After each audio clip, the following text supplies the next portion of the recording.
Coming up on the Bleeding Burgundy podcast, stupid fucking draft grades.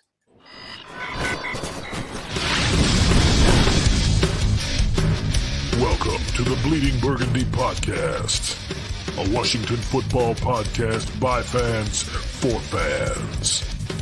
With your hosts, Jesse Martin. You want to play what? Okay. Say hello to my little friend. John Taylor. Quiet, numbskulls, I'm broadcasting. And Keith Gray. The King, your majesty.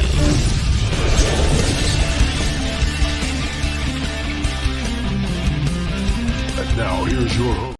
I'll tell you what, this ever since my computer got migrated to this brand new thing, nothing works right. And this now, I don't know whether or not the video was done playing or not. I think it said your host, John Taman. And if it didn't, well, I'm your host, John Taman, and we're going to talk about the draft. Here's your host, John Taman. There, I finished it for you. Well, I'm glad you reminded me because I had no idea what was going on. This whole thing froze up. So, look, we had a draft over the weekend. I would like to say, how did we do? So how did we do? All right, we're going to give draft grades to every single player that we drafted and the undrafted free agents. That's right. And I've got more written down. I'm going to tell you, I am going to do something completely different because, look, man, everybody we're always not, says we're not doing draft grades. I mean, we can give our overall feeling. I tell you, I'll do draft grades. We get an A on every damn one of them. A plus, in fact, because fuck, who cares? I'm just predicting the future. Why not predict the best thing I can think of? Right? Sure. Fuck it. I'm going to hit the lottery tomorrow. I mean, draft grades. Let's face it. Draft grades are stupid because you just don't know. The draft is a crapshoot. That's exactly. Listen, 1/3 of players drafted every single year actually make it past 3 years. 3.5 years. So, listen, man, it's a fucking crapshoot. And listen, I know there's a lot of hoopla about us going 2 defensive backs in the first 2 rounds. I don't give a shit. I want them to come make plays. I want them to make the team better. And if they make the team better, then who fucking cares, man? Right. And I'll tell you what, since we've jumped in with both feet right there, I might as well go ahead and say that is my friend Jesse Martin, who spent the draft weekend. I understand you were riding a motorcycle up and down the mid-Atlantic coast over there. Sure. Yeah. Well, on the islands. We're on the islands down in the Outer Banks. Oh, great. You were down there with all of the Yenta tourists, weren't you? Look at this motorcycle there, hon. My God, look at it. It's got flames on it. This time of year, the tourists are not really there yet. There's a event that they do. It's a bike week. It's not like as big as Daytona Bike Week, but it's a bike week. Outer Banks Bike Week. I've got an electric bike. Look at mine. 27 years and running. Cool. I'm sorry. I know there's probably plenty of tough ass bikers down there that want to beat my ass right now for making fun of it. But the Outer Banks Bike Week, for Christ's sake, who is the biggest sponsor? Martha Stewart? The biggest sponsor there? I mean, Harley Davidson. That's a pretty damn big sponsor. Oh, I'm sure they are. I'll give you that. They are. I'll give you that, Jesse. And you won, didn't you? I did. Did you get a tea cozy? Did you win a tea cozy? 2 years in a row. Best bike on the beach. That's nice. Cool. Yeah. That's cool. All right. Well, so cool. So how are you, Scott? Scott, here, our friend from Barrow and Furnace, UK. And hey.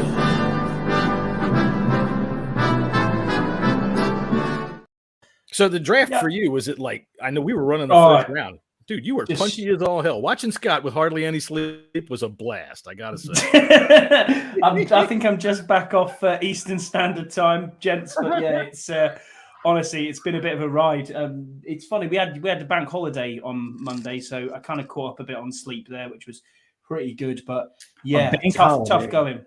Please explain to our listeners what a bank holiday is. So a bank holiday is very similar to what you guys have is when you have your national holidays. For some reason, in Britain, it's just called a bank holiday where the banks are closed. So any of your banking cannot be done on that day. For whatever reason. So it's just a governmental day off, really. They just shut everything down for the day and say, that's it, you're having a holiday. There's always one at the beginning of May, normally one at the end of May. And we're also getting an extra one in May this year. So we've got Monday off for the King's coronation, which is quite interesting. The King's coronation. Yes, we've got to go the King's coronation. And I think there's normally about 8 bank holidays where actually, weirdly enough, yes, I apologize to anyone who does not get holiday time at work. We get them off automatically for free. God, he's a dick, isn't he? He's a dick about his bank holidays. Look at him. Yes, So he is. I like them. It's good. Yeah. It is good. It's It good is to have a long weekend. Good to have a long I weekend. imagine so. However, it kind of sucks that the bank controls whether you have a long weekend or not. And what, do they shut down the internet too? You're not allowed to go to the ATM? I mean, No, you have they to didn't eat think boiled this through, I cabbage think. and rice. Yeah. Oh, okay. And down there to the lower left, you can see there's my good friend Waldo. Waldo is not dressed in his usual stripes today, and you can see him quite clearly. How are you today? Hey, doing fantastic. I only had to email the link from Twitter to my own email because my did. trusted guy John, you didn't email it. No, sir. You put it in Twitter. No, and I thought I emailed it. You know what? Sometimes what I do is I'll put it in email and I'll forget to send it, and I'll go, God damn it, where's the cat? I do that shit a lot. I do that with text. I like write a text out and just not send it. Well, And that's then okay. Let's get just this sit in bad my boy draft started box. before my Wi-Fi dumps on me. Yeah, that's quick. Let's get the boy. Okay, so anyway, you were at the draft. We'll get to that in a minute because we've got something that nobody else has on any podcast. Somebody who was actually at the draft that we know, because I'm sure there was other people that were at the draft Correct. podcast, but we don't know those people. So we'll talk to you. So anyway, Keith, we're going to give draft grades out. So be prepared. I want to know exactly what you think because we all know that those things are so fucking effective. Remember last year when everybody said, "Oh, Jameson, nice pick, great pick for the Lions. Ooh, I know he's not going to play because he's hurt, but man, he is something." And now he's gambling and he's gone for the year. So fuck, who knows what the fuck anything about draft grades?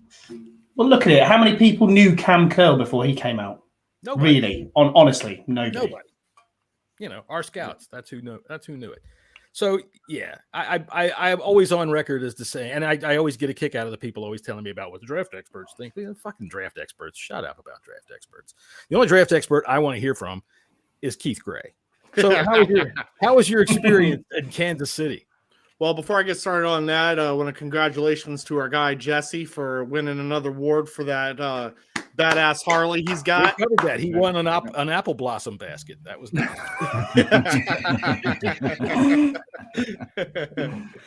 All right. Well, where do you want to get started, sir? Because I have stories. All right. Well, let's start with stories. I'm telling you what, you've told some doozies on this show, so I'm expecting something good. All right. Well, let's see here. I fly in. I'm going to tell the whole experience but I'm going to try to dumb Settle it down. in, folks. Yeah. Here we go. I'm going to try to dumb it down so we can get the show moving. All right. So I fly in Wednesday, and I met up with Chris, Joe, and Corey. They had already ate lunch, but because they were kind, they were like, and they ate at a place, a very famous barbecue joint, but apparently KC has many more famous ones. So I didn't get to experience that one, but when I got in, they were very kind, and we all got together and went to another place. So they were very kind enough to go have another lunch. Very good.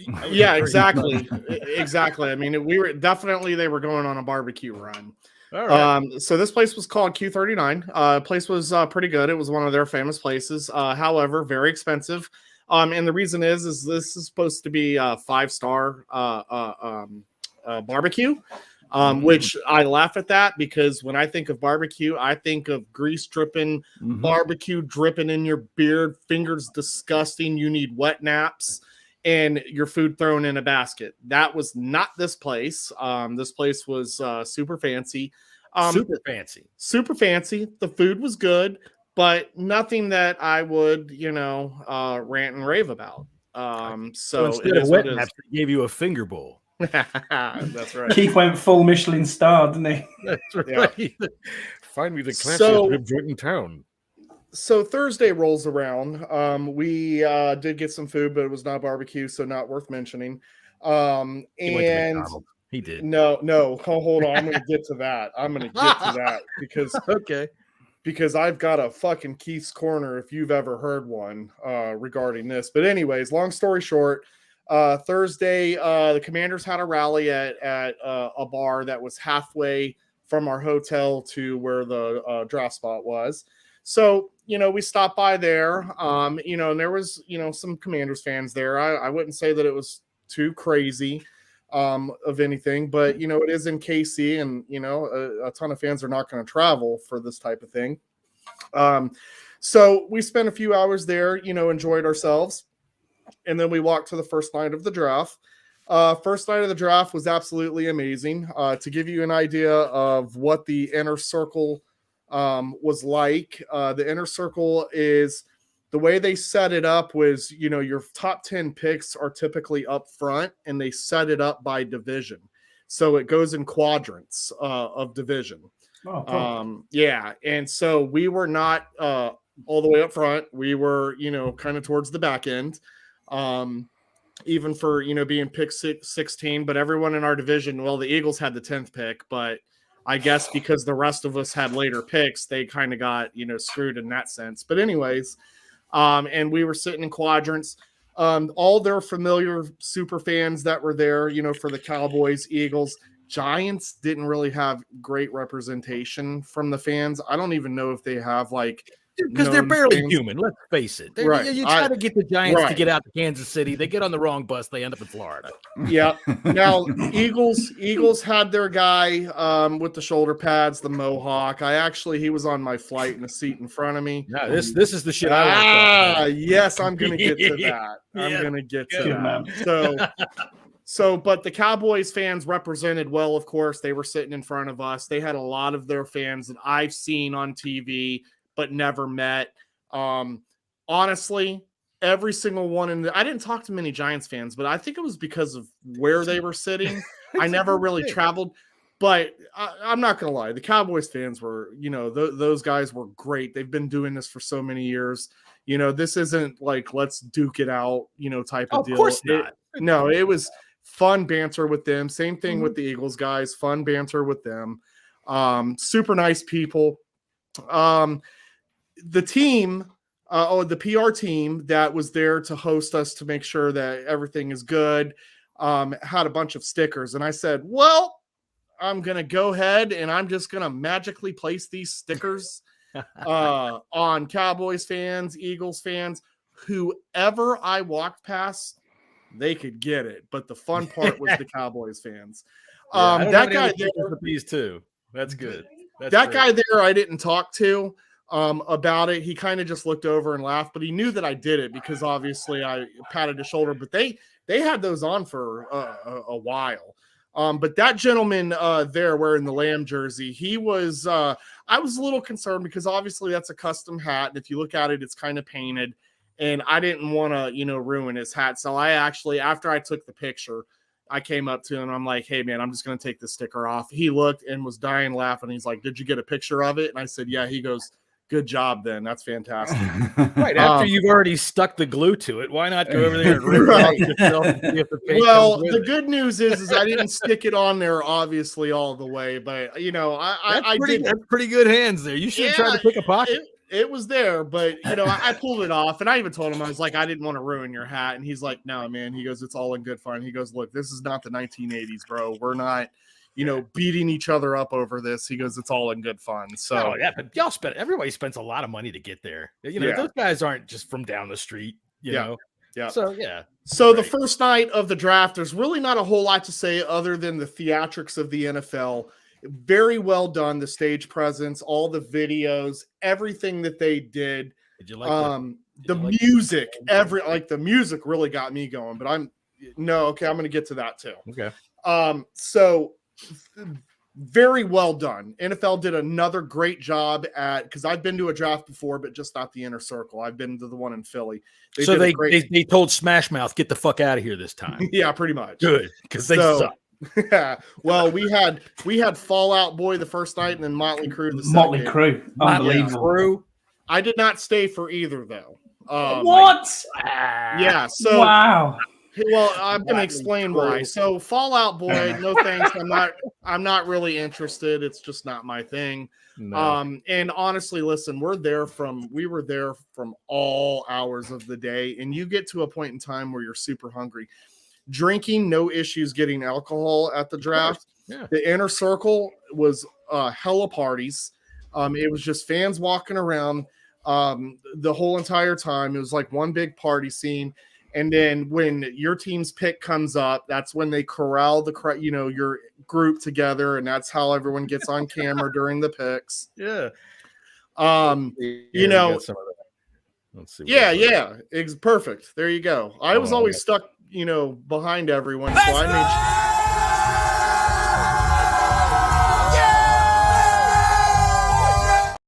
like at the end of that one, how you just there you are. Yeah. No, that's actually Joe. That's not me. That's not you. That's Joe. Damn, that's Joe, Joe. doing. Just dude, Joe doing it. I guess not. Nope. Damn, that looked like. So, you. anyways, Did yeah. look So, like him. yeah. So no, you go. Like I said, you go through the draft picks. It was long the first night, for the most part, and in between the picks is kind of where you're talking to the other fans. People are walking. There was a lot of people were wanting to take pictures with us. We were a little bit different than everyone else. I will say the first super fans for the other fan bases, there was a lot of creativity, a lot of guys we've seen on TV, but there were guys that you haven't. With the police sirens on his head. What the? The cowboy. He actually makes those helmets that go out to the other cowboys. I don't think you buy that in Target. No, and that thing weighs 20 pounds, man. I Imagine guess wearing it does. 20 pounds on your head. But anyways, we were the only fan base that had 5 guys who just looked the same, but yet you're dressed from head to toe. And that first night was absolutely amazing. We got so much love from a lot of people that work for ESPN, a lot of people that work for the NFL Network, random NFL media. I had the same guy tell me for both nights how 100% we were the best looking, best dressed. It really helps, I guess, too, when you have so many doing the same thing. But more importantly, like I said, there was a lot of creativity. A lot of guys had some great stuff on. I have an impression. I have an impression of the guy telling Keith what he was saying. This is what Keith said to him. Well, let's see. This was Thursday night and Friday night. Real seriously, I'm at the Motel 6, room 44. Here's a key. So stupid. I know. Anyways, there was a lot of guys a lot of people that should have gotten a lot of love, a lot of creativity, a lot of money put into the costumes that they came in with and to show their fanhood. But to get that much love from the amount of people, I 100% believe, because honestly, with all of the negative news that's come with the team name changing, everything else that goes negative with the owner, I believe that people are seeing the change a little bit, but for them to see 5 guys still show their love, and not just the 5 guys, but the other fans that were with us in that section as well, representing this team, I really think that it gave some national folks that work in the media a better impression of a representation of our fan base. I would suggest to anyone out there who might be curious, do not Google 5 guys showing love. The only thing I was a little bit, who am I to say? The only thing I was a little bit disappointed with, Keith, was that obviously Chris didn't get to make a pick, which I was like, yeah, I'll get to that. Okay. No, okay, so I'll get to that as well. So let me go to the band guy, the Commander band. This Captain Obvious. Okay, all of those designs. First of all, why does my child decide that the only time in 6 years he wants to dig through a toy box while I'm on? Your Wi-Fi is working, dude. Don't curse it. Just go. Yeah. Okay. We don't care if he's looking for a fire. No, you know why it's working? Because none of my kids are on Wi-Fi because they're both grounded from video games. Oh, there you go. That's okay, so ground them every time we have a podcast. Every week. Yeah. So the Commanders logo. I know JP pointed that out, and the funny thing is when we were walking, we were with the Commanders PR team. They were He's on mute. Sorry, the noise just was getting crazy. So the NFL actually did all of those logos. Okay, the NFL had to submit your logo. The NFL had to approve it, but then they would take what you were submitting and they would the artist or whatever, however it is that they do it, would do it to where it all correct. So the team submitted a hog, but the NFL did not approve. So the NFL ended up doing that one themselves. What a bunch of pigs. Yep. Man, that sucks. And as far as Chris on night one, so I actually didn't know the story until today talking with Chris. But I knew a little bit of it. So Chris being, Hog Farmer Fan of the Year, and so on and so on. He was not going to announce a pick. So not all of the Fan of the Years were going to get to do a pick. The team had to submit if they were doing special guests to do the picks. But what the Fan of the Years were doing is they would go backstage a couple picks before, their upcoming pick. And Chris went about 4 picks before to backstage. And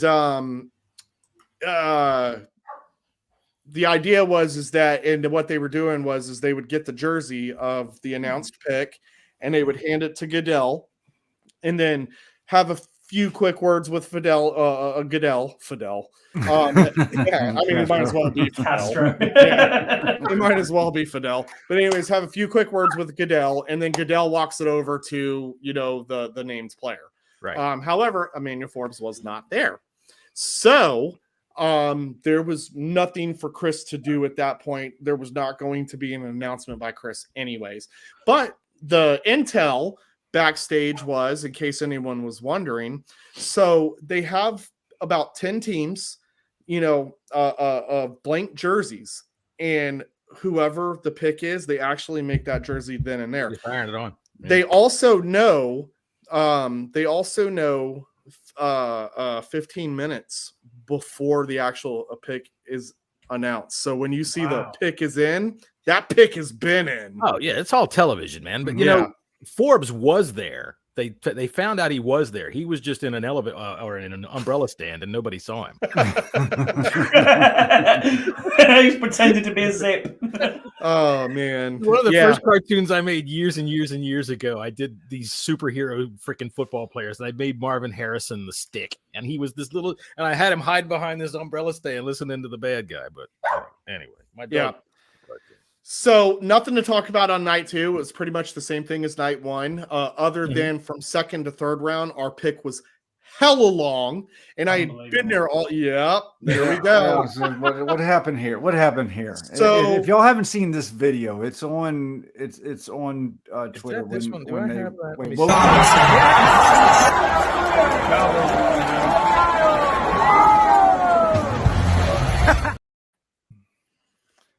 Yeah, what was that about? That was Bijan when Bijan was Bijan got picked. Yeah, Chris wanted he wanted my reaction, and I was absolutely heartbroken. But yeah, so the second to third pick took forever, and at this point, I'm dead tired. Like a lot of walking. I'm tired, and there we have it. So I unfortunately nodded off, and they got the best of me there. Did they pee on you or anything like that? No, Eagles fan didn't do anything to you? Oh, no, they didn't do anything. But the Eagles fan, they were definitely messing with me. There's a longer version of that video that I put out. But all in good fun. I say the best time I saw you on TV, I didn't capture on television, but it was when the Cowboys were making their pick, and the dude with the big freaking halo of sirens was there, and they were all pointing because everybody can't think of anything to say except "Let's go, let's go." And they're behind the Cowboy fans was you.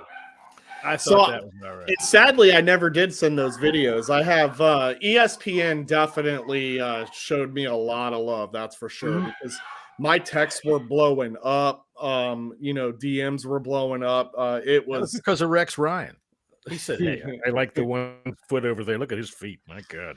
No, but I figured it out because, there was, everyone knows the game. Everyone wants to get up there in the front to get their big faces on camera.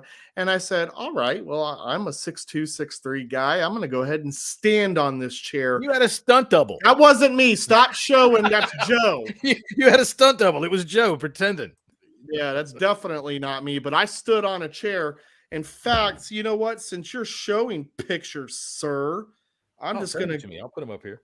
Oh, okay. I'll go ahead and get those when I'm, done talking, and you can put it up there. But anyways, I said, why not? I'm going to command attention and command those cameras. That's why he's the star of this show. You know that? That's why he's the man. He is the international television sensation.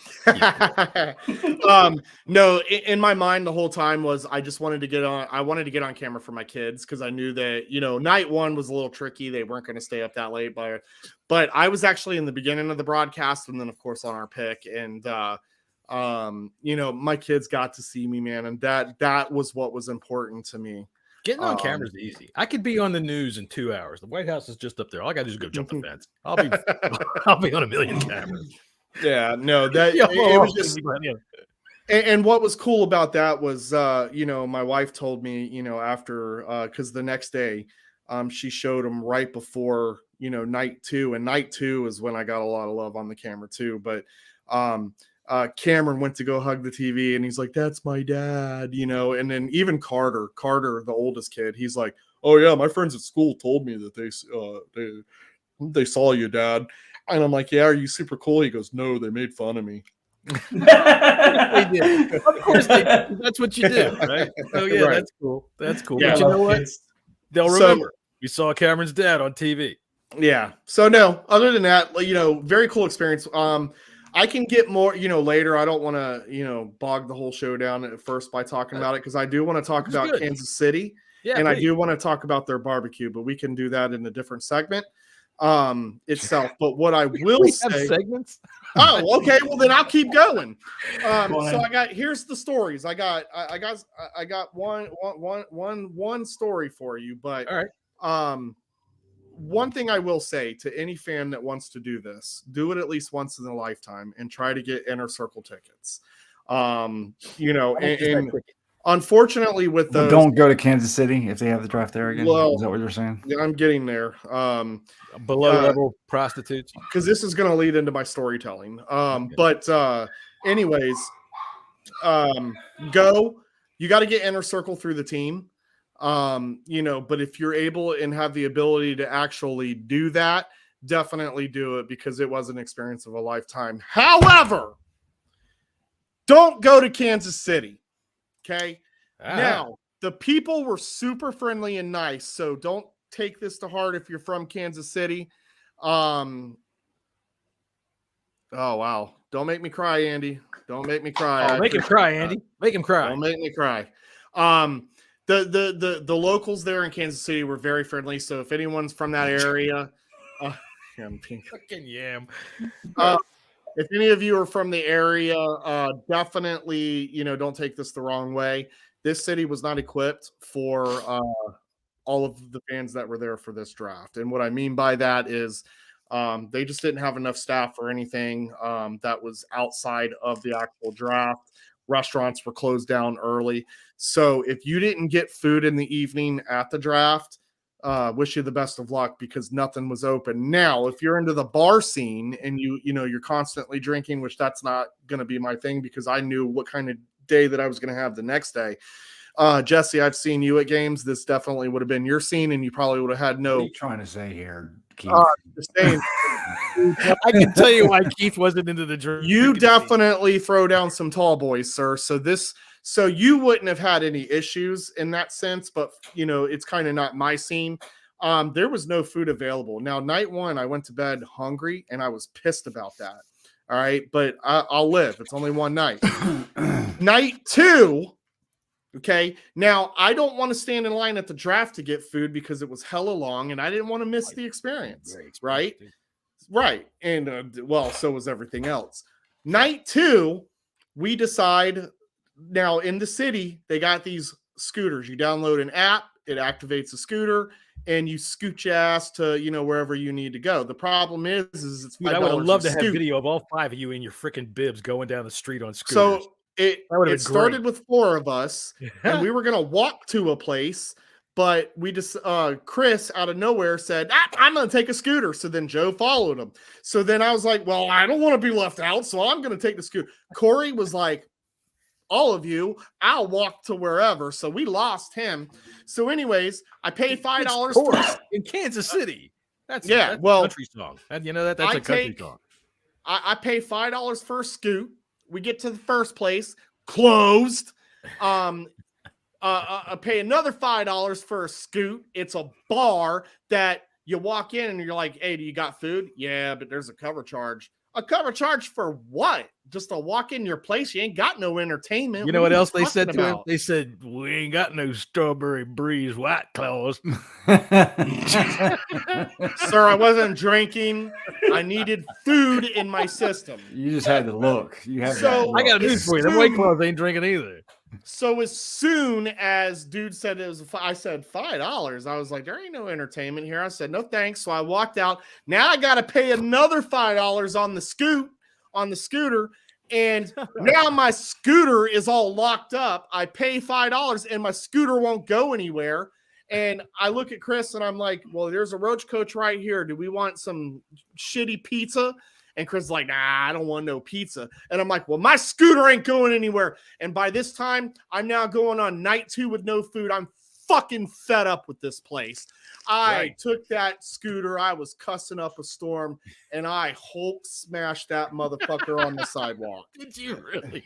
I did. Oh I threw an adult temper tantrum and didn't give a fuck. In Kansas City. Didn't give a fuck. And I walked 2 miles back to the hotel, right?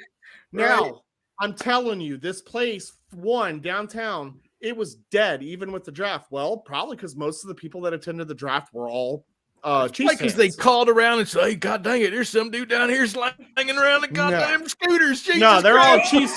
They were all Chiefs fans. They were all local. They went home, right? So, like I said, I thought that was a Kansas City name, Scooter. Well, so I get to the hotel. I'm like, all right, well, I'm hungry, man. And so I went on to Uber Eats and paid like $80 for Taco Bell, only to not receive it. Until 2 a.m. Oh 2 a.m. I am fucking livid, and I'm hungry. And so you cussed out some poor Mexican dude that showed up at your door. I didn't cuss him out, but I went down and I said, what happened, bro? Why did it take so long? He goes, that's the only place that's open. He goes, the drive-through was miles down the road. And I'm like, well, it fucking makes sense. And I was like, man, fuck Kansas City. I'm never coming back here again. There you have it. And the problem is that he was also the head of the Chamber of Commerce, and now you done fucked yourself. Yeah. And then so to get into the barbecue, so we did on Saturday, the final day, which I did not attend the draft on Saturday. We were going to, but there's no inner circle on Saturday. You actually have to get there early, stand in line. They select who they bring in. And to be quite honest, they have a red rope and they're telling you, yo, you can come in, yo, you. No, you get Yeah, I mean, it was first come, first serve. And then what happens is if people would leave, they would let people in. Right. And they constantly keep it full, obviously, for the TV cameras. But Saturday, I definitely needed the downtime. I didn't get to bed till 3 a.m. Needed the down day, and so we decided to go have lunch at a barbecue at this hole in the wall out of downtown in actual Kansas City called Slaps Barbecue. Very good place. It was exactly what I was looking for. Just greasy, dripping, all over the beard. Nothing fancy about it, just straight up pulled pork. It was very good, very good. I've heard UK invasion of Detroit, Andy. No, you're all right. I'm going to be honest with you. Fucking gun capital of America. Do you mean give you the keys to the car? Excuse me. Look, it slaps if you pay them the extra $50. They'll let you just go out back and bite the cow. Pour some fucking sauce on it and bite it. Well, mind you, this line was like 40 minutes. It was like 40 minutes long too. Everyone was coming to it. Did you have some decent original sauces? I did, yeah. Slaps had it. I mean, it was good. Okay. Well, there you go, everybody. There's Keith's adventure in Kansas City. Yep. And it sounds like this is something once in a lifetime. Go ahead, buy the expensive tickets for the Inner Circle, starve for 3 days, get pissed off, and cuss out a goddamn moped driving Uber Eats dude. literally on a scooter looking stupid as hell down the road. Smashing a scooter in downtown Kansas City. Man, they ought to put you on the poster, bro, for coming to Kansas City. It was bad. All right, so I guess we should get everybody else involved in the show. Yeah. All right. So okay, to the draft itself. All right, our first round pick. Jesse, what did you think of our first round pick, Mr. Forbes? Got no problem with it whatsoever. Good. Listen, we have been lacking playmakers in the back end of the defense for quite a few years now. And we got one. He was probably the biggest playmaker on the defense in this draft. And I know, and this goes to Scotty, not to talk down on Christian Gonzalez. I know, Scott, that you really liked him, and I would have been okay with that too. But his production, compared to Gonzalez's, it was different. They're kind of two different types of cornerbacks. We have the Christian Gonzalez type cornerbacks already on this roster. We need somebody that could go and get interceptions. We've been lacking interceptions for a while. Yeah, Fuller had 2 pick sixes last year, but I mean that was his first 2 pick six in his entire career. So. Listen, I'm perfectly fine with the pick. I'm excited about it. Is he a little light? Sure. But, Fred Smoot came in at 170 pounds. Darrell Green came in at 170 pounds. Not to say that he's going to be the caliber player that, Darrell Green was, but I am expecting him to be a caliber player like Fred Smoot was. I expect him to be better than Fred Smoot. No offense to Mr. Fred Smoot. I mean, you were pretty good. Smoot was a first round pick too. I mean, I thought he was a third. No, he was in the late 20s, I believe. I thought he was like, he was our first pick, but we didn't have a first rounder. I don't know. Maybe I'm wrong. I probably I think it was pick 26, if I remember. And he was definitely disappointing. But Fred had some good years here. He actually did. I like Fred for tackling, but anyway, we're not here to talk. But but no, Forbes. I like the kid. He's listening to interviews from people that covered Mississippi State. They speak very highly of him. He is a bring your lunch pail to work type of guy. He's not a big talker. He just comes to work every day and performs. And he's done that since he was a freshman in college. All right. So guys at Mississippi State are speaking highly of him. I have to assume that there's a lot of y'alls involved there. Like, I ain't seen that much. You got to get pretty good there. All right. So Scott, do you think he's too light? Do you think he's too small? No, that's the only downside, isn't it? The weight is an issue, but his frame is big enough. He can get up to 180, no issues at all there. I think I got more hyped on the name recognition of Christian Gonzalez.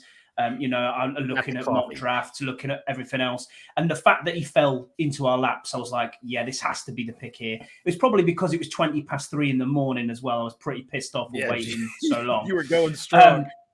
Dude, I was not happy. And then, I've looked back at it, and as Jesse said, wait till the morning, go and look at some film, see what you see. And yeah, it's a great pick in my opinion now. But what's really interesting with this whole draft is they've stuck to their board. They've stuck to their board, and it doesn't matter whether we look at these players and think, do you know what? They're gonna pick this player, they're gonna pick that player. It's never the sexy pick with Ron Rivera and Martin Mayhew. It's always who's on their board, who they have highly rated. And it's worked out for them. I think the last 2 years. I mean, there's still a question mark on Jamin Davis. You could say that, but he's getting better.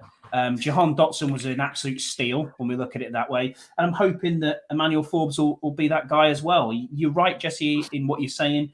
We don't have that difference maker at the back end, and what's going to protect Sam Howell? It's going to be the fact that you're going to get short fields. So if he can do what he did in college and take a few back, or, it doesn't have to be pick sixes, but even take it back to, decent range, getting that all the way down the field again and intercepting balls is going to be better for Sam Howell. So I'm quite happy with it. He's a big read and react type of player, and the information that he processes is very, very quick. And that's one of the reasons why he's had so many interceptions in college, is because he reacts. He sees what's going to happen before it happens, and he reacts to it. So I'm definitely good. And I apologize.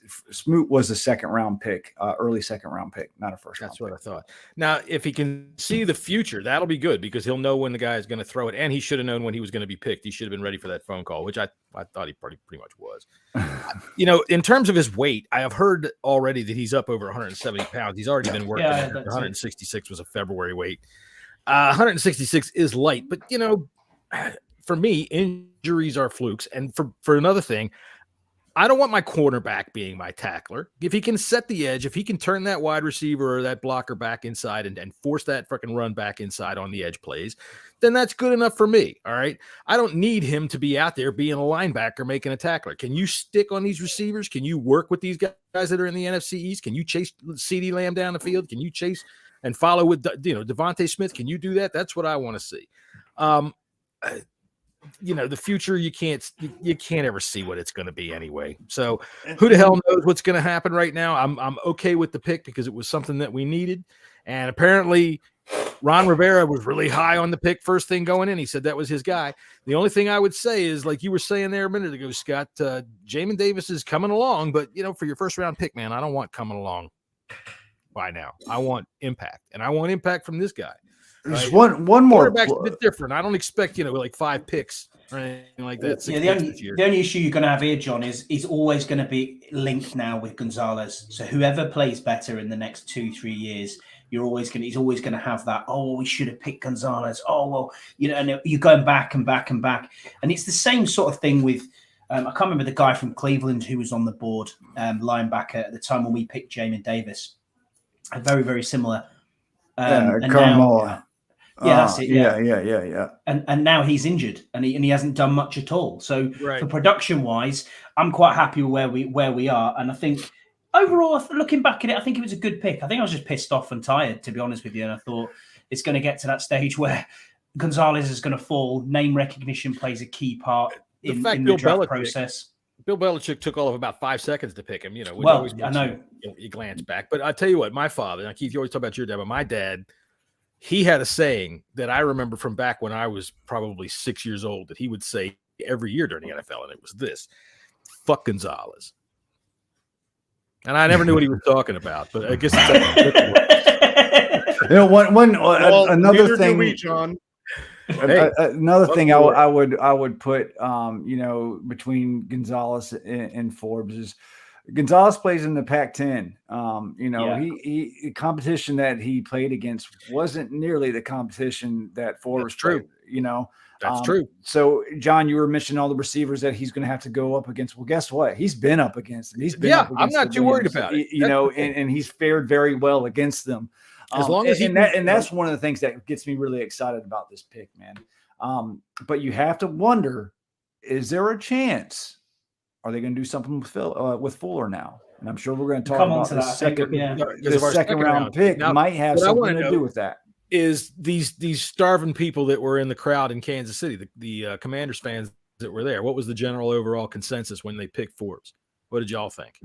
No one knew who he was, so we were just like, "Let's go!" Because that's really all you can do. ESPN was like, "Come on, say the let's go. Let's say the let's go." That's all we can do is let's go. No, I mean, we were all kind of like, who? In no disrespect to him, it's just, again, if you're not deep into it, you're just really not going to know. I do know that immediately when the pick happened, my first thought was, after we were like, was, oh boy, can't wait to go on Twitter to see what the fan base says about this, being that Christian Gonzalez was in play. But my thought process is on this: if all these people who thought Christian Gonzalez was the guy, you missed your opportunity to be a GM in the NFL, and I'm not sure why you're not at this point.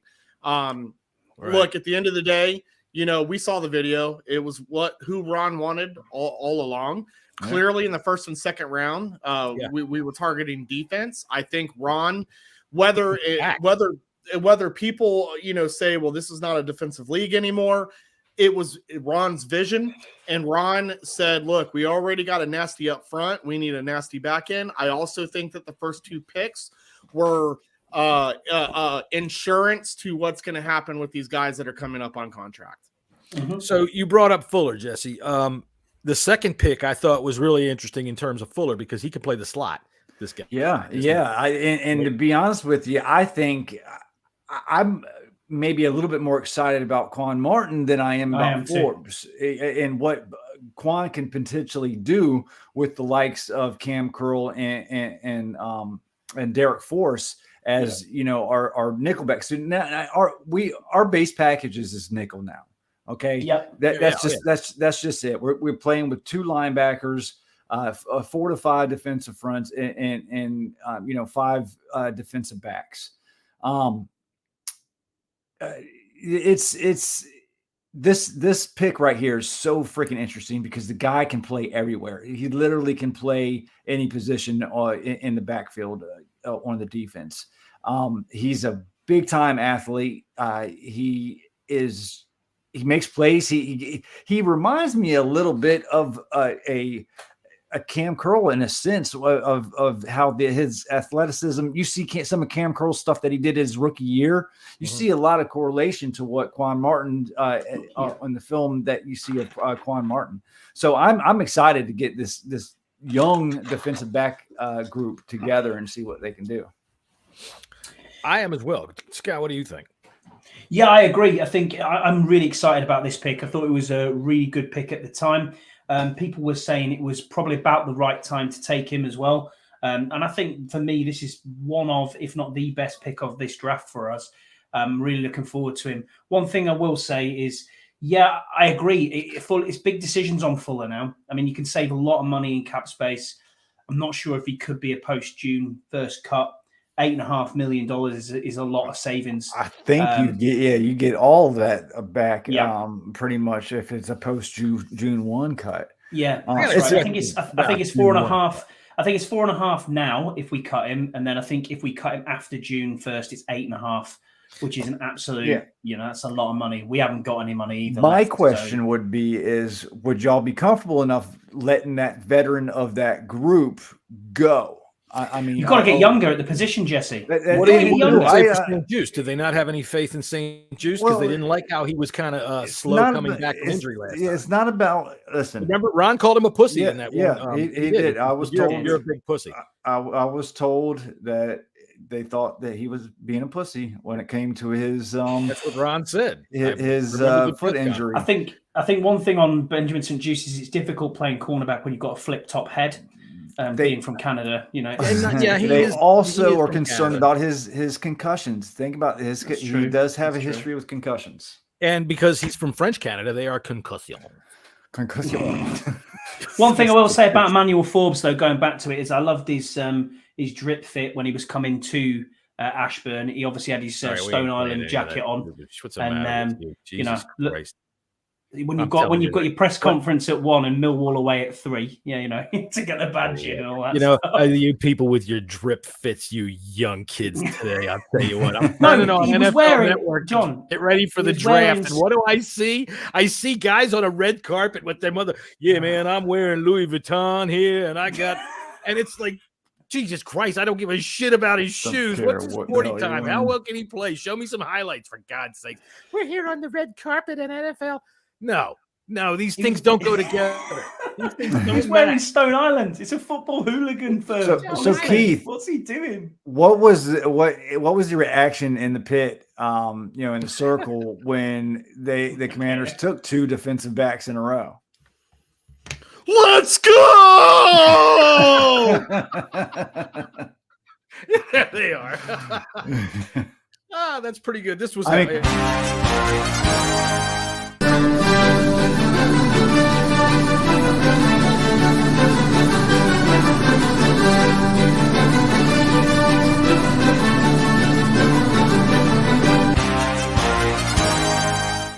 Social media basically melted down after that. So kind of interested to see, and of course, Twitter's always right. I mean, dude, because the draft grades are all important. Who won the draft? Who the hell knows? I toyed with the idea of coming on the show today and discussing the 2021 draft, because that is when you can start to make evaluations. Exactly. We could discuss that. Now we can make evaluations on that. But, everybody is so concerned with, and I mean, who's making the Lions got an A, the Seahawks got a B+. Who the fuck is doing this, So all you people that just hinge yourself on it and they get in fights online or yelling and screaming, shut up. Jesus Christ, for God's sakes, you morons. What was really interesting after the draft, though, was that they were saying they were trying their best to trade up to get that first pick of the second round to potentially get Steve Avila. Yeah, which they did what they I tried. was really high on him as well, but I guess Martin Mayhew afterwards came out. He said, "I wish it would have been a little bit more aggressive." Which, I mean, it is what it is. Sometimes your value is a little bit short, and what you think, and who knows, it could be the right move. Or it could have been it could have been a bad move for them to trade up. You just never know. The draft is such a crapshoot, man. It's such a fucking crapshoot. Entirely. So Stromberg in the third round. I'm definitely good with this one. I'm good with that. Keith, you good with that? How is the pit on Stromberg? Let's go. Let's go. All right. So even after the cameras turned off and you had to turn off your television personas of Let's Go, what was the discussion? Were y'all happy with it? Because I mean, a center in the third round. You were not happy, Keith. I don't think, were you? No, I was tired then. He was tired. I thought you weren't happy. Yeah. No. Listen. No. Oh yeah, that pick. No, I was happy for that pick itself. Mm-hmm. I just knew what that pick meant. Yeah. I get what and of course, probably. When I put it on Twitter that I wasn't happy about the pick, everybody started like trashing me and clowning me, not realizing that it's not the pick itself. Having a relationship that what that pick means and what that pick means for Chase Roullier and so who knows, most likely that situation there's behind the scenes on that too, but because that information didn't come to me specifically, I won't really talk on it, but there was communication with Roullier and it is that you're so stupid, John.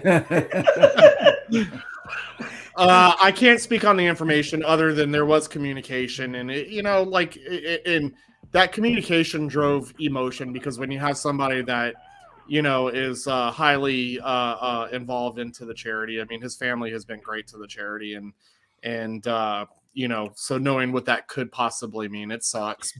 And like me personally, when I was Let's Go, that's fake emotion. I mean, let's all be honest. Anyone who does it, it's all fake emotion, because half the time you're cheering for people that you don't even know if you're not even that deep. And there was not a single person in that section that was that deep into college that knew what any of these guys were or can do or capable of doing. So for me, I will say it was, I gave real emotion there, because, that's what it was. But the pick itself, Stromberg, hey man, listen, I want my offensive line to drive a tractor. Hell yeah. I wanted to pick one up and throw it. I wanted to pick up a scooter and throw it on the goddamn ground. I don't want these new age centers all skinny. No. I want my dude fat as hell. I want my dude so fat that he breathes weird because he's so fat, but he's good at his job. He's lumbering out there. Yeah, could have a coronary at any time. That's all. And dude's not line snaps. And dude's not super fat. So I know Stromberg, finds this show to be very popular, and I'm sure he's listening right now. 100%. Yeah. So Stromberg, I didn't mean that. You're big boned. That's right, man. You're big boned, and not only that, but you're thick, and we like that, right, Scott? Oh, I love thickums. Oh, absolutely. Really? Yeah, he's just a good pick. Good pick for me. Very good pick. Won it, obviously, SEC again. Played against the best. Held his own against the best. A big bloke, can call the protections out, which is good. He just needs to get himself anchored down a little bit more from what I've seen on the film. But it looks like he's good at his hand fighting, so he's good at protecting, which is what we want. And I think that you have to think about who is playing centre. We've got Nick Gates, we've got obviously Chase Roullier still, and we've got Tyler Larson. All three of them are unfortunately injury prone, all coming off injuries, especially Nick Gates, who's had 7 operations. I mean, he was probably the fittest of the 3. So it's a tough one, really. And I think you have to try and drive that offensive line and get better at that position. So good pickup for me. Very good pickup. you what, if he starts, we'll potentially have 4 changed linemen, or at least 3 new linemen, and Cosme moved inside. I see all these people, man, and I love Mark Tyler to death, but Jesus, dude, lay off of it. There's been a lot of changes on that offensive line so far, especially if Strongberg coming in and playing, whether it's center or guard. And you have Nick Gates, you have Wiley. There's a lot. There's been adequate changes to the offensive line. There's been change. We'll see. Absolutely no mention of Norwell from anyone at all, which is quite interesting. Yeah, he's pretty much gone. Now, when it comes to June 1st cuts, now this is something that I read the other day that, granted, I'm getting it at like fifth-hand information, but I never considered this before. We only get 2 June 1st cuts? I thought you could get that's right. Really? 2. Only 2? Is that a new rule? 2 per team. Yeah, 2 per team. Is that a new rule? It's the designation. You can cut them beforehand, before June 1st. It's only the designation. You can designate 2 players to get the salary cap relief. To go ahead and get that relief. One of them is already Bobby McCain. After June 1st, you can cut whoever the hell you want to. Okay. So Bobby McCain is the only it's already been designated. Post-June designation. Yeah. All I know is, and that I could comment about this draft, is this team made a huge mistake by not trading 4 first-round draft picks to move up to the 8th spot to go get Bijan Robinson. You were heartbroken. I know. When I tell you what, I was watching NFL Network, and Rich Eisen was talking while everything was going on, and then the commissioner came up and said, "With the 8th pick, the Atlanta Falcons select Bijan Robinson." And in the crowd, I heard this. That was Keith. And it was Keith. So that's good. All right. So then we took defensive end, running back. We took another defensive end. Wait, no. Listen. Rain Daniels. I've got it all mixed second up. offensive lineman. Daniels. That's right. Daniels. Yeah. So in the first 4 picks, we got what we set out to get. We got defensive backs, which we needed, and we got offensive line help, which we got. And Daniels is a very interesting prospect. He's got the position flex, right? That everybody's sick of. Listen, if he can play tackle, great. But if not, you can stick him in there at guard. He's very athletic. He's good at zone blocking and regular down blocking. So I think this could. He probably is more suited to play guard, but you never know. That leaves us with a lot of guards, and we need depth. That's important. Depth is important, but we're going to have to address this left tackle issue soon. And right now it's Charles Leno still, which like Keith was talking about when it comes to Roulier. We all love Charles Leno, but hey, the business is the business. Now I do recall we picked Charles Leno up after the draft. The Bears just said, "Fuck it, get out of here." And we grabbed him. So maybe we'll get lucky again, and we'll pick up another. When we drafted Braden, the inner circle reaction was this. Let's go! There we go. And ladies and gentlemen, that's referred to milking it. That's what we call that. And we're not beyond that. The thing is I got to give you guys credit for being able to muster enough let's go to last that long. Because honest to God, the draft is interminable. I don't give a shit. On television, I don't know how I like it, but everybody gets so excited for it. And it's like, I'm going to listen to these motherfuckers talk about the same exact things that they've been talking about for the last 4 months. They're going to say the exact same fucking words. The only thing I really want to see is the 40 or 50 seconds that are actually the names being read. So yeah, that is a lie, Andy. We care about Yam and what he says. It's your opinions that we just don't give a shit about. I'm just kidding. No, I pretend, but I don't. I'm sorry, Andy, I did. We're ambivalent, Andy. I don't really care at all. Oh, the only thing I really care about when it comes to other people's opinions in a way, it's funny. Yam's right. Actually, all these Commanders fans were, on the Bijan train. Hold on. Let me stop you. First of all, not all these fans. I was on the Bijan train. You were conducting the train. Okay, that's right. He was the one that yelled all aboard. Let's get this thing out of Tickets, please. Acceptable. Many foolish fans jumped on that train. Okay, hold on. Let's not be disrespectful. No, national media jumped on it. Sure. I mean, Sure. listen, Bijan is going to He's be a connected. star. Listen, I'm not going to sugarcoat this thing. He's a great running back. I think. Yeah. Listen, was I surprised he was picked that early? No, I was not. Atlanta always likes their running backs, though. They do. They do. And they got the perfect run zone scheme as well. But for the Washington Commanders, I just did not see a fit for this team. At this point in time. I'm surprised you didn't see anything. But on Yam's point, he's right. You know, I mean, Rodriguez. I think we got him as a steal. To be honest with you, he got in trouble. He got a DUI. Was probably picked 2 rounds later than he probably would have if he stayed and played all year long. There's no point in crying over spilled milk. I always say, look, there was a quarterback we passed on to draft Jason Cunningham or to draft, Jason Campbell, right? And now he's playing for the fucking Jets. So you see how it all works out? You just never know. That's my right. reaction to the Chris Robinson was he ain't Bijan. You mean Rodriguez? So I'm thinking because linebacker is the word that everybody's been screaming. I think, as a matter of fact, I was thinking about it today. The first word I ever yelled at you guys on this podcast was linebacker because I've been wanting a linebacker so long. But I think it's obvious that they believe that third linebacker position with a 4-3, which they really don't traditionally run much of, is going to be filled by these defensive ends and these defensive backs. When they draft these edge rushers, they look at them more as linebackers. And these guys that I'm looking at that they pulled in this weekend, they look like linebackers to me. Well, listen, they traded up to get KJ Henry. I like KJ Henry. Me too. I do too. You know, the video with his dad was great. That was wonderful. I love seeing stuff like that. See, so Chase Roulier, we got a new guy. I'm just gonna have to ask his dad to unfuck up, John.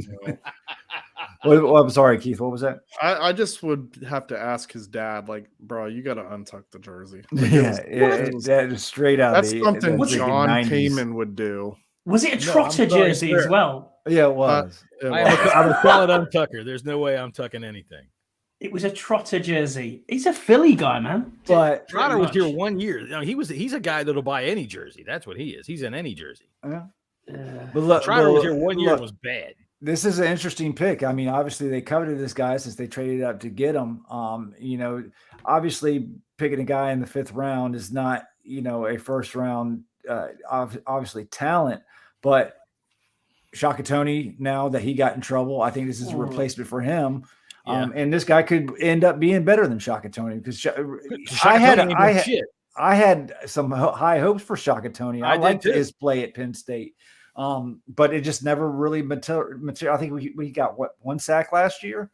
Maybe this guy he didn't even get much playing time, you know, and that's a shame because I do like Shaka Toney from Penn State, and I always liked it when he made a play because I could stand up and thrust my hips at the television. Shaka Toney. Right, Shaka Toney. But now I can't. Now I can say stupid. Made a bet, and now you're out. So. Yeah, but I like the pick of KJ, right? I like this running back that we picked out of Kentucky. I like him a lot. Chris Rodriguez Jr., man. I think he's a good he reminds me a lot of Brian Robinson, to be honest with you. Maybe that will take some wear and tear off of him. Leave Gibson to, you know, kind of move outside and be that McKissick role because we lost McKissick.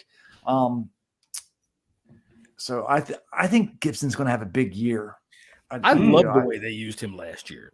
Bringing him in later in the game as fresh legs, man, he provided a lot of pop.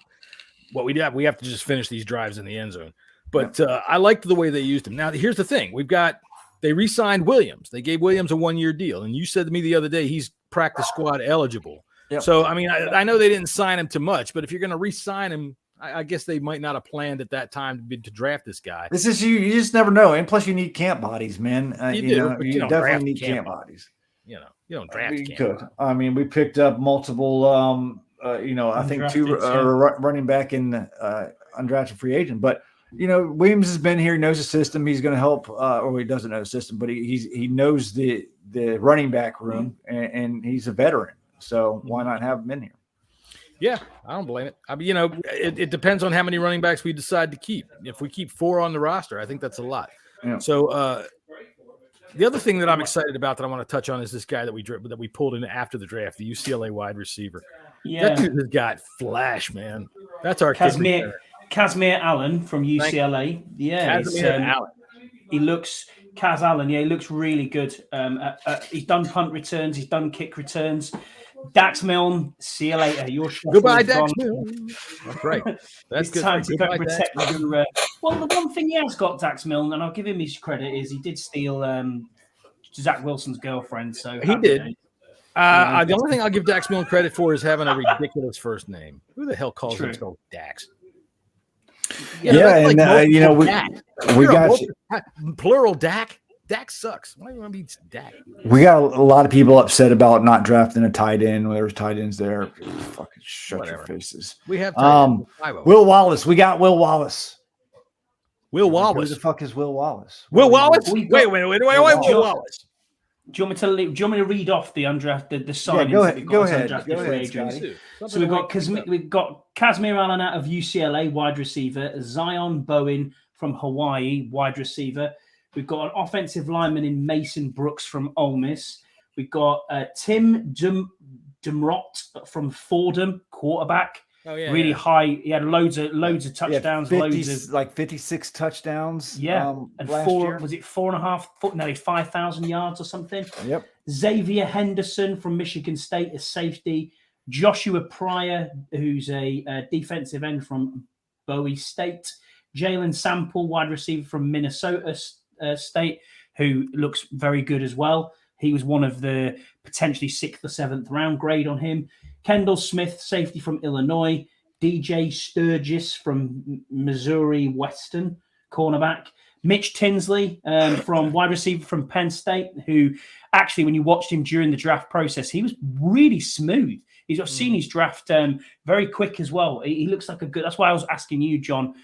What was he like playing for Penn State? He was only there for a year. I mean, he is smooth. He's good. He managed to catch himself 6 touchdowns, but he's been around. He's been in and out of the transfer portal. I kind of would put it in his favor that he ended up in Penn State out of the transfer portal because Franklin doesn't take bums, you know. Well, see, the thing about Tinsley is Washington has actually given him a $120,000 base salary. So they're expecting him to possibly push at least for a practice squad spot or even a spot on the roster as maybe a kick returner. Yeah, that's possible. Because when you're signing these undrafted free agents, you know the norm is around. You know, you sign your contract for around 80 to 100,000, 120,000. That's big freaking money right there for. I can't remember who it was. Someone that the Saints signed someone for 270,000. That's right. What? Wow. Undrafted guy? Yeah, unbelievable. That's then we've got 2 more: Bryson Tremont from Stanford, wide receiver. And then Nick Whiteside, cornerback, out of I have no idea where that is. Something Valley. Snagnell or something. White cornerbacks, like even white-sided cornerbacks. You just can't. There's also some tryouts too. Appalachian State quarterback Chase Bryce. Chase Bryce. Now that is a country music star name if I've ever heard. Coming soon to the fucking BMW near you. Chase Scotty, Bryce. Did you get the offensive tackle Mason Brooks? Did you say? Yeah, Mason Brooks. Yeah, okay. I got him. All right. And let's see. But these Michigan camp State bodies. Michigan State safety Xavier Henderson. Yeah. He's actually I remember seeing him play. I just remember a game and he made a couple good plays. I think he was playing Michigan, actually. The Michigan State game. I remember him making some noise in that game. I think if you're playing for these top colleges, and you don't get drafted, you're not going to hang around very much on a practice squad or trying to push for a roster very long. You've got to remember, well, like we've all said, this is a crapshoot, and at the end of the day, there's 500 people invited to the draft. You know what I mean, to go through the draft, and then you've got 500 people, which is the top 0.5% of anyone in the country. These guys are athletes at the end of the day. We're not couch GMs or bums. So it doesn't really matter what you pick or what you think of a grade or what you think of a pick. Right. They've made it. You know what I mean? At the end of the day, they've made it. They've done what they need to do. And on their biggest fucking night, you get this. Yeah, man. Yeah, and then you get Biggest night of their life. I did send those videos to you, but we don't have to. You don't have to play them now. But We can come up with them next time because we keep saying that we're not going to be back for a while, and if something happens, that we come back. Yeah, I think who was the O line that we passed on? Was it Broderick? Not Broderick Jones. No, it was Osiris Torrance. Osiris no, Torrance. the guy, not Torrance. He was from Georgia. I know who you're talking about. I don't really care about him. We didn't pick him anymore. So really big dude. Everyone was screaming for him, and I was like, yeah, you know what? I quite fancy that too. But he's just that really big dude probably describes every offensive lineman in the NCAA. 6'8" he was anyway. But the way I'm looking at this offensive line is the fact that we needed some depth and we needed to freaking fix a couple pieces. Obviously, they did that. Eric Bieniemy brought his guy in from Kansas City to anchor one side of the line. Cosme is a second-round pick that has played well with us. He's just been gotten flip-flopped on, where he needs to stick to one position, and I think that's what's going to happen. He's going to wind up at right guard, and in reality, DeJuan Jones. Cheers. In reality, DeJuan Jones. I want to touch on that in just a second. Yeah. But you want to touch DeJuan Jones? We'll be touching on that in just a second. In reality, we really needed the guard situation fixed. That was our issue. It was that guard and that center. We were down to our fourth center last year and had turnstiles at guards. Well, you put Cosme there. You signed Nick Gates. You draft a guy like Stromberg. Right, that right there should bolster this offensive line. Is it going to be top 3? Probably not. They re-signed Larson too. And Larson played shit. Larson, every game that Larson played, we won. 6-0. 6-0 when he started. So he gets hurt, it seems. Keep the guy in, and then come to find out that Leno had a freaking injury that he was fighting all year last year. The year prior, he played very well. So, and I think if you get better guards, as you said, Jesse, maybe Leno has a better year because he hasn't got to worry about what's inside of him. I mean, Christ, Scouse has said it what's more inside enough. of You're him? You're running enough plays you're running a play to the right, and Norwell's gone left. You're just like, what is happening? And back to DeJuan Jones, John. Listen, people need to realize that DeJuan Jones declined a visit to come speak with the Washington coaching staff. Would you hire someone if they declined an interview? No. Bad attitude as well, by all accounts. Came out in his sweatpants on his pro day, didn't do any of the drills. So just said, I'm good enough. Nah, not having that. I'm perfectly fine passing on that, dude. Sure enough. All right, so how did our rivals do? Everybody's all enamored with the Eagles. What do we think of the Giants? You know what's so funny? Just 2 years ago, everybody shitting on fucking the Eagles, Howie Roseman. He was a shitty GM, and now supposedly he's the greatest freaking GM that's ever walked on earth. Listen, they had 2 first-round picks. Get the fuck out of here. Yeah. They nailed it. Listen, I've lived here for 10 years, and the most memorable go fuck yourself Howie Roseman from this fan base was during the Chip Kelly era. And really everyone hated this guy here. Absolutely. They were ready to run him out the fucking city. I'm telling you, I used to listen to 94.1 WIP, very famous station here. Yeah. And they were like, they hated the guy, trashed him, the fan base calling in, hated the guy, right? It all turned the corner when they moved up to draft Carson Wentz. And listen, in this draft here, yes, they made, they had 2 first-round picks. Naturally, you're gonna look good just with that alone, pretty much. In itself. Everyone thinks it's amazing because everyone, really loved Nolan Smith as well. But when you're a top 10 pick, you're gonna get a top 10 guy, right? But then their final pick was, Nolan Smith. And of course, our fan base was like, Nolan Smith, as usual. But at the end of the day, you just don't know how it's going to turn out, just like you don't know how our picks are going to turn out. Eagles were aggressive in this draft, obviously trading for DeAndre Swift. They were in need of a running back, for losing Miles Sanders. That's not a bad fourth that's round actually picks. That's pretty that's good a great move. If he could stay healthy. Correct. That's a great move. And so the Eagles are, one, they had a good roster beforehand. They lost some guys, so their number 10 pick and was they got to replace very Hargrove. lucky with Jalen Hurts turning out good. Correct. Yeah. But they lost their defensive tackle. I believe he went to the 49ers, and so they had to replace him with Carter.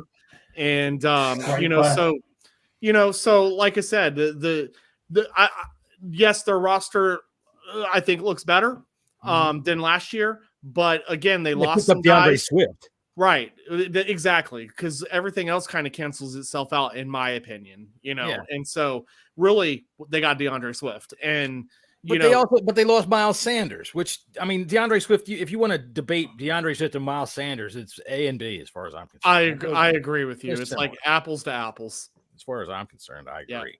Yeah. I thought picking up Keely Ringo in the 4th round was a very good pick as well. Guy had first round hype as well. So you're British. What do you know? No, I'm just thinking of our fans. That our fucking fans are like, "Oh my god, you see what the Eagles are doing? Why can't we be like that?" Just shut the fuck up, man. Just shut the fuck up. You guys, y'all all shit on Howie Roseman just 2 fucking years ago. Yeah. Just shut the fuck up. I mean, shut up. Shut Right. the fuck up. He traded a shitload of away to get these first round picks, and he's dealt them and done good things with them. So, so far it hasn't panned out. They are fucking runners up last year. Ooh, every team will look great if they have a quarterback. And that's what it all boils down to. But we don't know if Sam Howell's going to be the same. We might hit on Sam Howell, and then everyone in a year. It's not easy to hit on a quarterback. I don't care who the fuck you are. Quarterbacks don't fucking grow on trees. Hey guys, I'll tell you something right now. Yeah, we got a special guest. Go ahead. Oh, okay, sorry. I just wanted to stop through real quick. Hey, Jerry, what's going on, buddy? Hey, how you doing? I remember seeing you on television. You was falling asleep at the draft, if I recall properly. Hey, let me tell you something. Jerry, I was tired. I felt the same way. I'm 76 years old or something like that, and I tell you, once it gets past 7 o'clock and I've had my hand job, I go right to sleep. And I was at the draft. They made me talk on the phone to a bunch of young fellas. I don't even know who half of them were. I don't even care. Just give me the goddamn absinthe and put me in my room. I'll be happy. Tell me when the camera's on and everything's good. Now, with that said, the Dallas Cowboys selected 5, 6, 7, 8. I don't even know how many, but young men that are all A+ thoroughbred draft picks, and the Dallas Cowboys will be going to the Super Bowl.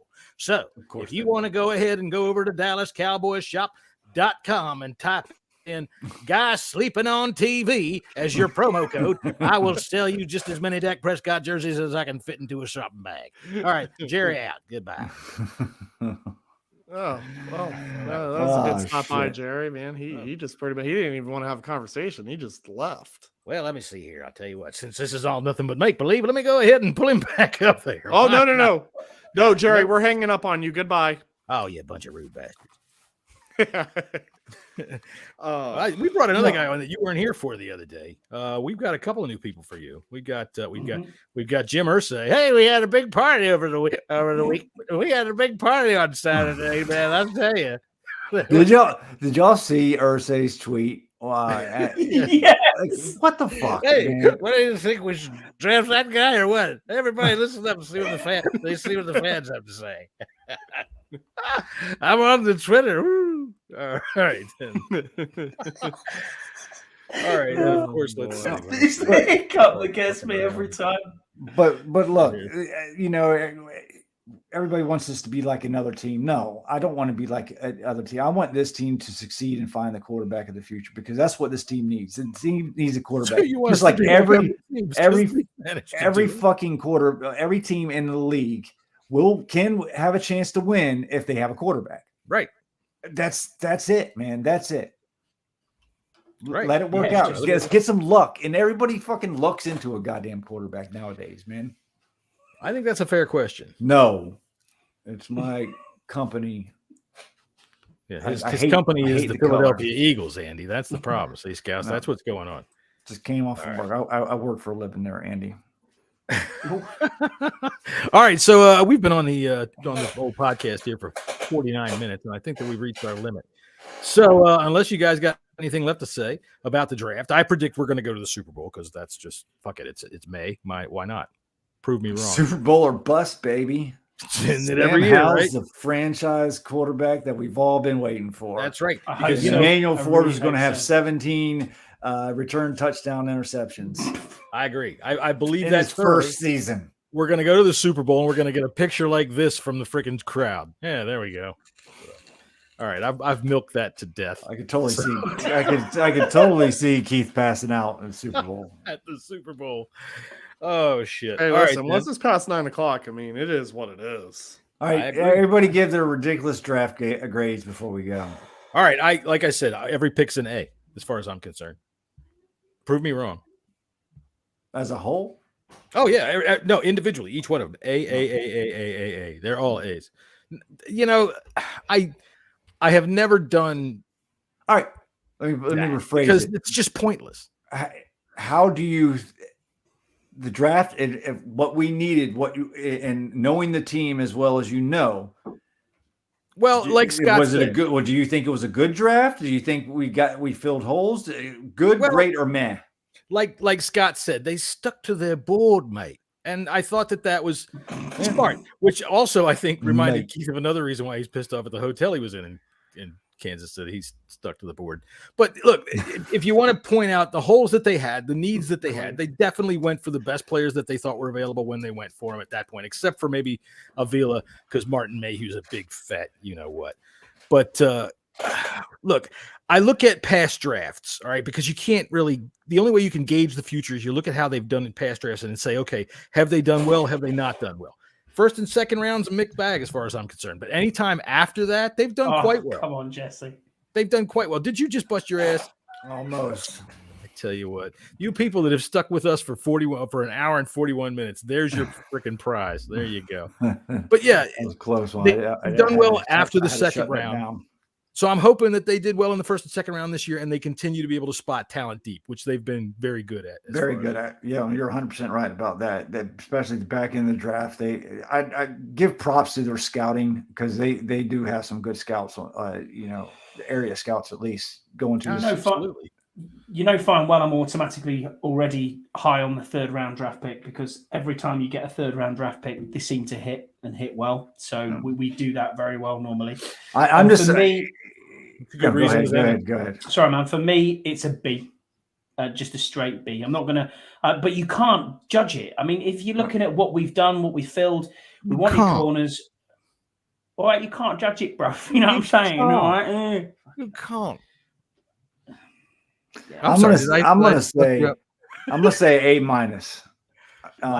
Just for what I know. Or a B plus. Is an A minus a B plus? Could be. And the needs of our of what I thought the needs of the team were, not everybody, but yeah, A minus. I think I like Forbes. Homer? No, yeah. I like Homer. I give them the minus. What's the minus? I like the players. I give it an A. I knew at least or 4 players that I've watched in college. What's the minus?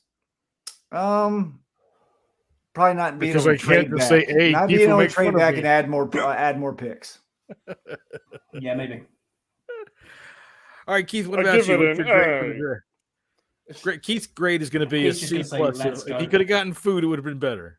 So I've said it before, so I'll stick with it. I say C plus B minus. Let's see what it goes. If all goes well on the field, then it can move up to a B minus.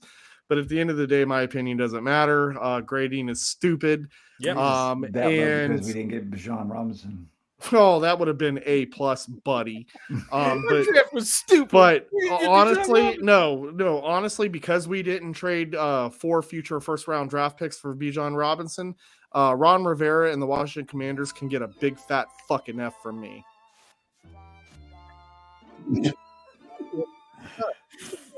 You know, Bijan went off to Atlanta looking at Keith. Yeah, this guy's scoring touchdowns in ATL while we're like, what are we gonna do after Antonio Gibson's contract year?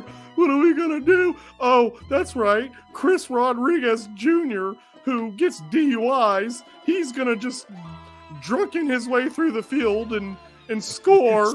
He's the weaving new his way down the Bijan field. Robinson. We'll claim him off waivers in 2 Shut years. up, Yam. Shut up, Yam. Stop watching our podcast because you spread nothing but negativity, you asshole. He's here Wow. you are. That's a Andy. fact. Andy Lockhart, and I know Andy Burrows is in here. So I know how Andy Burrows works. He watches the first 10 minutes of the show, then leaves and makes you think that he watched the whole thing. That's right. Then you got Lockhart here. Yeah, screw you, Scout. Lockhart. I don't even know why, but I'm sure you're going to say Scout's something. just looking for alone. ideas for his Hey, show. That's what mate, he's doing. he's a big old boy. If you want that smoke, mate, wait till September, I tell you. Well, like, I'll forget about it then, and he I will know, too, and he will too. Oh, hell yeah. Keith versus Scouts in the parking lot. I'm down. I'll fight Scouse all day. All right, it's time to get out of Be here. Johnny shit. You too, bro. Yam, with your negativity. How about you drop and we'll only give us 2 listeners now? How about that, Yam? You're a food. I don't even understand what you mean right now. Like, what's your name? Yam Sensei. What are you, like a martial arts of vegetables? Is yam even a vegetable? I don't even know. Like, it comes from the Potato. ground. It comes from the ground and it's orange. Fuck. Dude. Get out of here. I love you, Yam. I'm just playing. And you too, Andy. Scouse, whatever a scouse is. I don't even know what that is either. Someone from Liverpool, mate. Huh? Oh, it's someone from Liverpool. It's a dirty. Yeah. It's a dirty Liverpoolian. So wait, you're saying Liverpool. when I go to Liverpool and I need a hooker, I ask for a scouse and everyone No, knows what I mean? everyone in Liverpool is Scouse. No offense, Scouts. I've met you, and if I ask for a hooker and you turn the corner, I think I fucking I can't understand him, so don't worry about it, boys. It's fine. All right, I don't know when we're going to be back. I would assume sometime before camp, and we'll figure it out then. Something will happen, Yeah. I'm sure, and we'll decide that we want to get back on here and goof around. We've got to and make get. fun. We've got to get on when it's officially signed, sealed, delivered. Hey, the sale's real done. quick, gentlemen, Yeah. I know that I'm throwing this out of nowhere, but it's like Scotty might as well just be officially a part of our show. Like he's Oh, here wow. more than I am. He's yeah. our official English correspondent. Yeah. Right. What do He's you our foreign think? correspondent. Like, Yeah, what do you foreign- think about maybe, John, if you have some time later on down the road, we create a new intro and let's add our buddy Scotty from the UK. Oh, and thank you. It's got to Oh, be I've funny definitely and got ideas. ridiculous looking. now, definitely got ideas. Scotty, we know you have your own With a pot of podcast. tea. Yes, he's got the 1 Point Safety Show. He just Yes. uses us for publicity. I understand. Absolutely. Absolutely. But, sir, that's your UK podcast. You can Yeah, of have course a it is. US podcast too. That's what I thought. Uh-huh. Thank you very much. Really appreciate it. Right, and I watched the 1 Point Safety Show, and him and Scouts are both on there. You should say these Americans I talk to, bunch of louts, bunch of cowards. What? There's lots of mates in there. Mate. Of course, I do like this.